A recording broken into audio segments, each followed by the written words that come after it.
Hey guys, welcome my YouTube channel.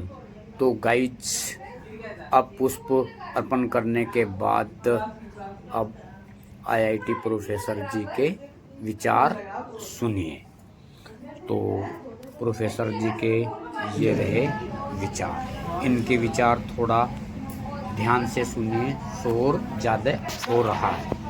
मैं next video और डाल दूंगा और लोगों के विचार भी आप वीडियो में सुन सकते हैं। तो गाइज, अभी तक आपने चैनल सब्सक्राइब नहीं किया, चैनल को सब्सक्राइब कर लें, साथ में बेल आइकन को भी प्रेस कर दें, जिससे आने वाला नोटिफिकेशन आपको जल्दी से मिल जाए। एवं भारत रत्न डॉक्टर भीमराव रामजी अम्बेडकर के 134वें जन्म दिवस की शुभकामनाएं।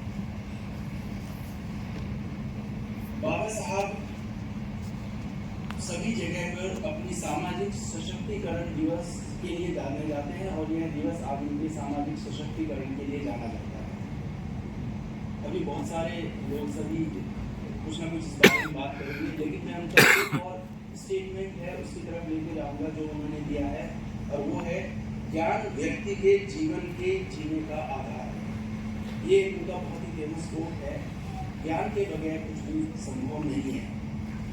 बाबा साहब भारतीय संविधान के शिल्पकार होने के साथ साथ दलित वर्गों की समानता और सामाजिक न्याय की लड़ाई लड़ने के लिए भी जाने जाते रहे हैं। और यदि मैं उनका एक संक्षिप्त जीवन परिचय दूं तो उनका जन्म 14 अप्रैल 1891 को मध्य प्रदेश में हुआ था। बाबा साहब ने अपनी शिक्षा मुंबई विश्वविद्यालय, Columbia university, London school of economics से की है। आप आजाद भारत के संविधान प्रारूप समिति के अध्यक्ष और भारत के पहले विधि मंत्री और वायसराय की कार्यकारी परिषद में श्रम मंत्री भी रहे हैं।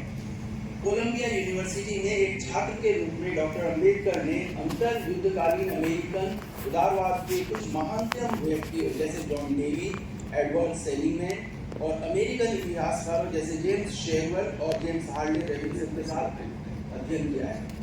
अमेरिकन दार्शनिक और शिक्षा सुधारक जॉन डेवी कोलंबिया विश्वविद्यालय में उनके बौद्धिक गुरु थे और उन्हीं के मार्गदर्शन में अम्बेडकर ने साहब ने सामाजिक न्याय और समानता के लिए अपने विचारों की रूपरेखा तैयार की। उन्होंने अपने सहपाठियों और प्रोफेसर्स को अपने जीवन के सबसे महत्वपूर्ण मित्रों में बताया। डॉक्टर अम्बेडकर साहब का कार्य केवल दलित समुदाय तक ही सीमित नहीं था, बल्कि इसमें भारतीय समाज के महिलाएं और हाशिए पर रहने वाले लोग भी शामिल थे। सामाजिक न्याय और समानता के प्रति उनकी अटूट प्रतिबद्धता ने उन्हें भेदभाव और नुकसान का सामना करने वाले विभिन्न समूहों के अधिकारों और उत्थान के लिए संघर्ष करने के लिए प्रेरित किया। उन्होंने न केवल हिंदू कोड बिल के माध्यम से महिलाओं के कानूनी अधिकार दिलाने में महत्वपूर्ण भूमिका निभाई, बल्कि महिला श्रमिकों के अधिकारों, शिक्षा के महत्व और हानिकारक सामाजिक प्रथाओं के उन्मूलन के लिए अथक प्रयास किए। उन्होंने इसके अतिरिक्त वर्किंग क्लास, भूमिहीन गरीबों और अल्पसंख्यक समुदायों के अधिकारों के लिए भी आवाज उठाई, आर्थिक न्याय और सकारात्मक कार्यवाही की वकालत की। वास्तव में उन्होंने हाशिए पर रहने वाले सभी लोगों के लिए एक न्यायपूर्ण और समान समाज की स्थापना के लिए अपना जीवन समर्पित किया। और आपको यह जानकर गर्व होगा कि कोलंबिया यूनिवर्सिटी में जहां उन्होंने शिक्षा प्राप्त की, आज भी उनके कार्य और विचारों को संजोए हुए है और लेन एंड सोशल साइंसेज लाइब्रेरी में उनकी कांस्य की प्रतिमा स्थापित है। उनके जीवन कार्य और समकालीन भारत पर केंद्रित एक विस्तृत खंड उपलब्ध है, जिसमें प्रदर्शनियां, अभिलेखन सामग्री, व्याख्यान और उनके पॉडकास्ट अवेलेबल हैं। बाबा साहब का जीवन और विचार एक विशाल सागर की तरह है, जिसकी गहराई में उतरकर आप सामाजिक न्याय, समानता और मानवीय गरिमा के अनमोल रत्न पा सकते हैं।